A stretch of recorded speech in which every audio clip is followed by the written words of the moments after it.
Oh, girl, I'm just so happy to have you. So, hi, everybody. My name's Elaine. I am here, Captivate the Mic. I am here with the magnificent, fabulous Heather Zeitzwolfe, who I'm so grateful. She's so busy running 3 different companies that she took time out of her busy schedule to be with us.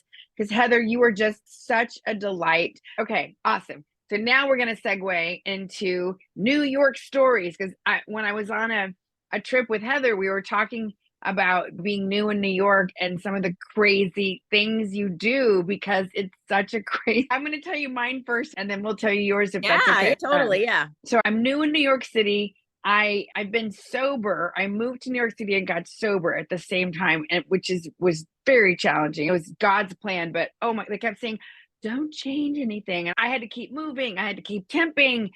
And so I ended up at this restaurant, and it was a really hot new restaurant in Midtown, and I won't say the name, but it was an old movie theater that they had converted, and there was this huge Buddha. So it was like Buddha bar in Paris, and it was really cool and hip, and they had DJs on the weekend, which I didn't know till after I'd been trained, and because I was training for the marathon, I was getting up at 6 in the morning. So I was like, "What do you mean DJs until 2? What? I thought this was a restaurant." Anyway, so they're like, "Oh, do you want to work the P Diddy Party? P Diddy's gonna have a party before MTV Awards." P Diddy, and I was like, "Yes, this is gonna be so exciting! All of these movie stars and music moguls, and I get to work it." And some people were like, "No, I don't want to work that," and I was like, "Oh, why? I want to have this whole experience. It's gonna be so cool." We get there early, everything's getting set up. There's fancy extra flowers everywhere. There's all this extra stuff. He would send his own people to zhuzh up a place that was already zhuzh. But anyway, so as the night goes on, it's getting more and more crowded, and it's got like a thuggy vibe a little bit. And there's most people. I would say by 10 o'clock at night, we're just drinking straight out of the champagne bottles, Veuve Clicquot, which is it's not Dom Perignon, but it's not like Andrews. And there's all these people just walking around, and then all these security guys. I remember thinking, what? Why do they look so nervous? Like, why are they so nervous? Because I was just so naive, and it slowly dawned on me as the night wore on. Oh, people have guns. People are carrying guns. There are guns. They have guns. They have guns. Like I was just like, why is this? Like it was like this very slow because I'm like working, and then you realize, and it's dark. It's already like a dark place, and I swear the lights just seem to be getting darker and darker, and so there's like more and more like stuff getting thrown, and then they're like, "Don't go in that corner. Don't avoid that corner." And one of my friends was like, "Yeah, they're assaulting. Like stuff is happening. Just don't even walk over there. Just stay in this corridor." And by this time, it's like midnight, and I'm thinking, oh, this was like the worst idea I've ever had. And then I'm seeing more and more thuggy things happening and more. And then P. Diddy got up on the stage and was like, "Turn down for what? And we're going to stay till everybody else has to go to work." And I remember just thinking, oh no. Anyway, and finally, like at 4 in the morning, they finally put the lights up and they politely asked everybody to leave. And I remember watching the security guys sweat. Like they were so nervous that something was going to happen. And I remember just thinking, oh, this is the worst idea I've ever had. And then, so we finally got everybody to leave. I know that stuff went down in that corner, but there were no gunshots fired in this restaurant. And then we're like literally carrying tables through rivers of champagne on the floor at 6 in the morning. And I remember I have to find a different job. So I just remember it was just to me, it was a great lesson of being super excited, but not thinking it all the way through and getting swept away in the excitement of it. And I'm telling this, obviously P. Diddy's in the news a lot, but I'm telling this because as entrepreneurs, you have to get excited about what you're doing or you're not going to make it. And you get to be careful about what you get excited about. So I've learned, and I think Heather's done this too, take some time before you say yes to everything. Think it through. Yes, it's exciting to be invited to do cool things, but think it through because that could have gone way differently. And thank God it was okay. And then I ended up getting a better restaurant with not, I wasn't there until 4. Anyway, so that's one of my crazier New York stories. I just think it's so funny because I was like, this is going to be so much fun. And a few hours later, I'm like, I'm actually scared for my life. So that's one of mine. But I know you have a great New York story, Heather. Oh, You have okay. so many. Yeah. So So many. I'll just talk about places that I lived. And when you want to live in New York, you have to give up a lot. Like the convenience of living in a like a regular house or apartment, that is just like not a thing. And so you pretty much have to decide, will I suffer to get what I want? And is it worth it? And sometimes it wears you out and chews you up and spits you out. But I had the first time I lived in New York, I was 19 years old and I lived in Queens. And then I turned 20 after that. I left and then I came back. So the second time I was in New York, I was probably at that point 20, I think. And I was like, I'm going to live in Manhattan this time. None of this Queens business. None of the suburbs. I'm Yeah. even in the city. Yeah. And I wanted to Just put 2 live in extra the zeros. village. It had to be in the East Village. I was like, I wanted to be a village person, and but because the East Village is so cool. It is so fun and funky. It is. That's where like famous CBGBs. It's just like such a cool scene, right? Yeah, that was still a thing. Yeah, and so this was early 90s. So we're talking about probably like 91, 92, somewhere in there. And so it was still edgy, and Giuliani had not come through and cleaned it up. But to get to New York City, I had to first have some place to stay. My brother had a friend that was living in Astoria, which is in Queens. So I was back in Queens. I stayed in his house and I had a couple of suitcases and I needed to find a job. And I don't even know if he had a bed in the room that I was sleeping in, but he had ants. That's what he did have. And there was ants crawling all through my luggage. I just tons of ants. Oh no. He did not have any a full length mirror. Now I just like all I wanted to do was like go to nightclubs and discover the nightlife and all that. No mirrors. What? So I had to go to a local hardware store and I'm like dragging this mirror through the streets in New York up to this apartment so that I can see myself in this like cheap mirror, but still like I had a mirror. So with the ants and everything, and I was trying to find jobs, and I would get like cheap Chinese food and eat that box of Chinese food would last me 3 days. And I didn't have much money. So I would just watch what was those soap operas, the world as the world turns. Yeah, I was in right. So that would be like my highlight of the day. So finally, then I got a job and I'm like, I'm moving to Manhattan. So my first apartment, and I really wanted to be in the Village, but I think I was on 15th Street, which the Village really starts on 14th Street. So I was like, one block. So I got this apartment where it was a studio apartment, except for there was somebody else living in it. And you walk in, there's like a kitchenette, there is like a stereo system, a fold out couch. Now, when I say a fold out couch, I don't mean like a fold out, like an actual sofa bed, one of those foam things that it wasn't even a couch, it was a chair. That it was just like 4 pieces of foam that would hold up to be a chair. And then I unfold that, and that was my bed. And then a screen, which was like one of those, like maybe like a Japanese screens. And then his bed was on the other side. That was the whole place. So and I had my mirror and I had my suitcases that had some ants left in it. Maybe I tried to kill all the ants before I brought it into that place. So I lived there for several months, and luckily the guy had a sick mom he was taking care of. Sorry for him, but Lisa gave me the apartment. So he was away a lot. Yeah. But it was a little weird. He's like on the side of this thing, and I'm just on this like piece of foam. Well, that piece of foam became like a through line through my stays in New York, because getting a bed and moving a bed around is not a good thing. So then I was like, I gotta move. It turned out there was further down 15th Street near Gramercy Park, this woman was looking for a roommate. And I'm like, okay, I can drag my stuff down 15th Street, and that's a good move. Gramercy Park is gorgeous. Yeah, right? And just grab it and move it down. I thought maybe I could find a shopping cart. I never found a shopping cart. So I'd have to just drag it. Anyways, so she was this woman that she had this whole apartment. So she had this extra bedroom. And in the bedroom, you walk in and it's basically just like a room where the door opens. There's a window that looks into another apartment and straight into another apartment. Nothing covering the window. And not even really much room between. I don't know, maybe a cat could crawl between the two spaces. And there was a desk and then there was a bed in a loft. This is the whole room. So you walk in and you're like under a desk, and then there's a ladder. You climb up, and this bed was so high up to the ceiling, like you could barely sit up.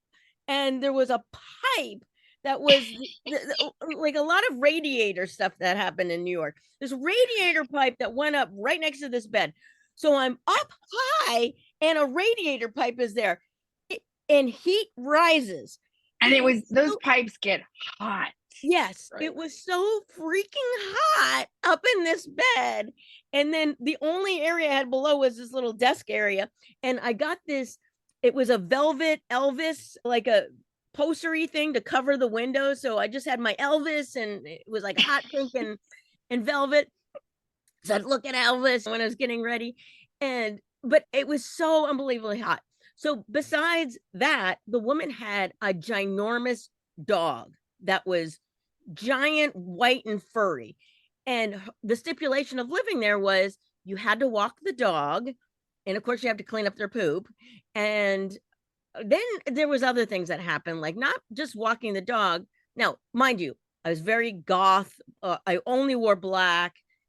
This dog shed like crazy. So I was always covered in dog hair. There was old pipes. So you always had black, but with little white hairs all over you. And I had no money to get the sticky stuff to get it off. That would just seem like a waste of money when I could be buying drinks at the club or something. Or food. Yeah, or food. And the pipes were old, so forget about flushing down your tampons, so they'd have to go in the garbage can. This dog had an affinity for eating tampons. One time I brought a date home and there was bloody tampons everywhere on the floor. Oh my God. Yes. At that point, I was like, I think I got to move out. But there was also another stipulation. This woman was very much into hazelnut coffee that was from a particular place in the village. And so it was by Kiehl's, which was the facial place. I love Kiehl's, right? Yes. And so I'd have to go down there and get the special coffee, which I wasn't even that keen about, but that was part of the stipulation. That dog, so I was cleaning up the dog's poop. I had his hair all over me. I had the tampon thing. It was like so much. And you had to get, this is a lot of rules. Yeah. And she ate Kentucky Fried Chicken with her best friend every single day. I have never seen so much KFC in my life. Anyways, I was like, I got to get out of here. So then. Wait, were you a vegan yet? No. That smell just permeates everywhere. You know what I mean? It was every single day. It was like the same order. It was like mashed potatoes and gravy. I was like, who eats this much KFC? And you're in New York, where you have all the culinary choices of the world ever. Yes. Yeah. So then I was like, I got to get out of here. So then I was like, I got to get in the village. I want to be like in Alphabet City or something. Yeah.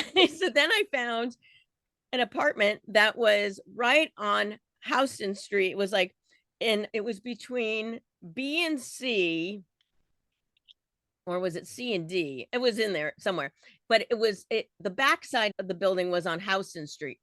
So right next to the Lower East Side. And I loved it. That place the location was great. My living situation, however, was a little bit on the weird side. Unlike the other one. Can I just interrupt? So Soho, Soho, south of Houston. So Soho is where all the artsy, those big lofts were. Because as manufacturers were leaving New York City, that's where the artists and the poor people and the gay people would come in and trick it out. And there were some amazing lofts there. So that's where you were. That was the neighborhood. So Soho was down the street from me. Okay. But you were very close. I was close. Yeah. But close isn't the same when in New York, like you can go. It may have been a short walk, but so I Okay, was so was it overlooking the Lower East Side, which Clinton was one of the streets near me, but it was a lot of rundown apartments. In right? And this fact, is the there was some, 90s, so like yeah, very different than now, where yeah. things Like look the first time I lived there, I had a boyfriend that lived in one of the buildings that was down there and off of Clinton, and he had a bathtub in his kitchen. So that kind of tells you what the quality of those apartments were in that area. okay. So this apartment that I moved into, the guy that had the apartment, he was this guy that loved Elvis. So here's this weird Elvis thing again. He had a pompadour. He would wear cut off hot pant jeans. He'd roller skate everywhere. He was the doorman at the knitting factory, which was like down in that area. And he Oh, very loved cool. Elvis. There was like Elvis shampoo, like a shrine of it in the bathroom. And it was really funny. And he had this little like loft, I'm air quoting loft area, which was open. So it was really just an area where you'd go up there, there were stairs, and then you look down into the living room area. This upstairs area became my room, except for he had a baby grand piano in this area that was like this little lofty area. He and how he got that baby grand piano into that room is probably because there's a set of sliding glass doors in that area that went out to the roof of the building, which was a shared roof, which anybody in the building could come out and be on that roof looking straight into my loft area.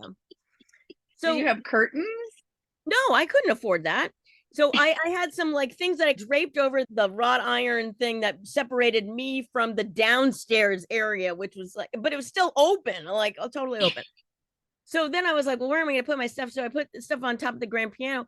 And then the area where I slept, I'd have to shimmy underneath the baby grand to an alcove that was literally like this little area that would jet out from the wall, and then right underneath would probably where normal people would put their shoes. Like it was like that kind of an area. And I had a piece of foam that went underneath there. There we go with the foam again. Yeah. And I literally had to like be horizontal to get into this area. And again, couldn't lift up my head. So even worse than the last place. I had just enough room. I went to the Wiz. I don't know if that's still in New York, but the Wiz, and I got a mini television that had a VCR built into it. So it was one of those little tiny things. So the alcove it was just high enough just to get that mini television in there. So that's about as high as it was. And so I would shimmy under there and then sleep in my little alcove like a vampire or something. And then I'd come out. And then there was like some other little alcovey shelf or something that I put my DVD player on. But it was a very weird situation. And the guy that had the apartment, like he had married this German woman to help her get a green card. And she rode the motorcycles in the sphere that was Ringling Brothers. They would travel around, and she was in one of those like round cages, and she'd ride the motorcycles around.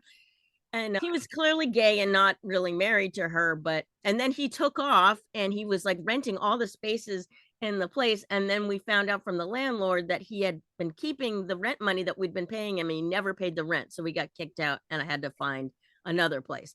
And who else lived there? There at that time, there was about 3 or 4 other people living in that small space. Yeah. And I'm just curious, in your little alcove, would people get up on the roof and be like peering in? Did you have people? Like sometimes I'd be like in my little alcove and I could hear a party out there. I'm like, oh, what's going on out there? And sometimes I knew people. I'd be like, hey, oh my God. Hey, this is my bedroom where I sleep. Yeah. People would be like, you're in there? And it's New York, though. You never know. Man, when I was shopping around for a place, okay, so these are the good places I found. And you see a lot of weird living situations when I saw one apartment and I remember thinking this would make me want to start drinking immediately. And I can be pretty frugal, but it felt horrific. Yeah, I'm so glad. So you Yeah. saw some bad ones too. Oh yeah. And then just funny things where it's like you go over to someone's house and they're like, you're in their situation. And okay, back then there's no internet. So this was all stuff that you would find in the Village Voice. So you'd have to pay money to call them. And so it's okay, you're already investing 50 cents to make a phone call into this, hoping they're going to answer the phone. And then you get this person, you're just walking into a situation that you have no idea. There was no social media. You couldn't look this person up, but you're going Yeah. finally in there. So I remember this one place that was like, just junk everywhere and stuff like moving. And I was like, oh, what is all this? I'm a kinetic artist. It's okay. It looks like you need like like an actual like art studio. Like he had kinetic art everywhere. It's just like stuff moving around. And Oh my God. And that's one thing auditioning, you're running around New York City and you would go up into these buildings. And I used to think this is such an adventure. And every once in a while, a casting director would be having a casting from their own apartment. And so they would have blocked off parts of it and you just saw so many fascinating apartments. And I got to go into a couple of really fancy places, but yeah, you just saw it all. But I love your stories. I did stage managing for like a modern dance show, and we were rehearsing in this space in Chinatown. It was so cool. It was like just straight out of a movie, like a loft apartment, and it was a dance studio where this woman like lived above, and she lived in this like loft space, but it had light and everything. But every time someone wanted to come in, we'd have to throw the keys down out of the window. Let's ride the creepy elevator with the thing that went across. It's like straight out of Single White Female or something, you know? Yeah. Yeah, I knew this other woman who had this beautiful loft and she'd had it since the 70s. So the rent was just, it's amazing if you get there at the right time. So, okay, I love all this. And Heather, what do you think? How do we relate this back to a business lesson for our entrepreneurs? What is because I have things I want to say, but what would you say? Sometimes you're just going to have to roll up your sleeves and just deal with the situation at hand and be scrappy about it, because if you're starting a business, you may not have all the funds to do all the things that you want to do. So you have to find solutions that are low cost, that work, and kind of test things out. Is this what I want? Is this not what I want? That sort of thing. And as I'm leaning in towards trying to figure out like a new business venture for myself, I'm out there rolling up my sleeves again, trying different things, not spending too much money on it, and testing it out. And then, oh, maybe that's not right. Try something else and move on. I love that. I love that. And I think what I'm hearing in all of our stories is a willingness, curiosity, willing to be uncomfortable again and again. And I know for me, a lot of my suffering, hindsight's always 2020, right? So much of my suffering was because I was attached to the results. I wanted the results. And so I really, again and again, I get the lesson of when I do my spiritual practices, I am more open to having experiences, and miracles can happen in that space. Possibilities can happen in that space instead of, but this is what I want. So it's like learning to be intentional and then letting go, and then taking the action, but then letting go. Because that's one thing that I learned a lot in New York. And in hindsight, I wish I'd had the space that you have and Will Ferrell has. It's not too late. I still will always be pursuing comedy and acting because I love it, even if I'm not totally focused on it now. But thank you so much for your fabulous stories, Heather. And you've had such an interesting career, and I love I have another short story. Okay, tell me. Okay, because yours reminded me of. Okay, so I was working in fashion design, and then I got laid off, and I'm like, okay, what am I going to do? And I've always had a curiosity about nightclub culture, and I found out about a nightclub that was opening. Turned out it was a gentleman's club, and a quote unquote gentleman's club. And here I am, only a total goth chick. And it turns out our uniform, I was going to be a waitress there. I never had waited tables there before. Oh, we no. had to wear white lace. It was called Solid Gold. And they put us through training. Turns out it was owned by some high up mob families didn't know that. They never really got they bought the business from another like strip club or whatever, and they never really got their liquor license. So one day we show up and there's locks on the doors and all of that. But I did have some very fun experiences while it was around. Anthony Michael Hall would always come in on Sundays, and Sundays were slow. So I like to work on Sundays because sometimes I was the only waitress there on Sundays. And then David Lee Roth was always like closing the place. Like he would like Oh 4 o'clock in the morning. And at 4 o'clock in the morning, we all had to like line up in our stupid lace outfits and with our tray out, and the drunk people would come out and tip us or whatever.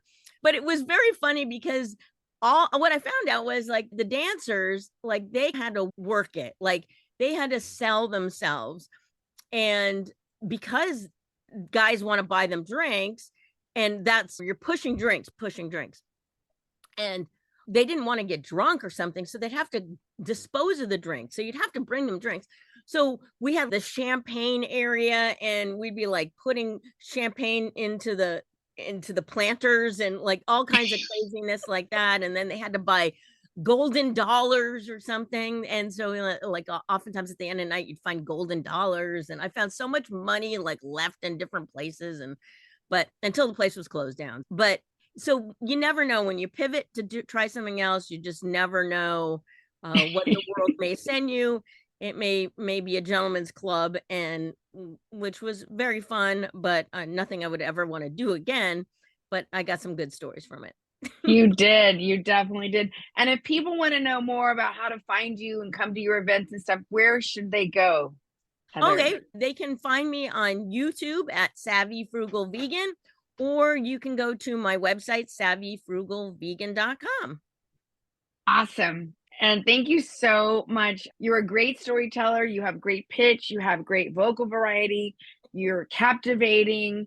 I'm always on the edge of my seat. You tell it. You're in the moment and you're sharing it with us. You're not just talking it.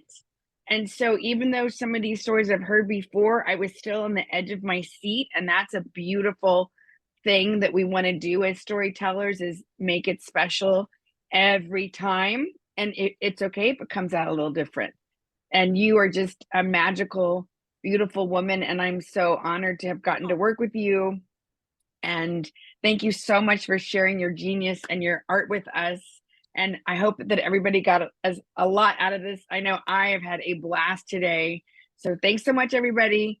See you on the screen or the stage. Bye.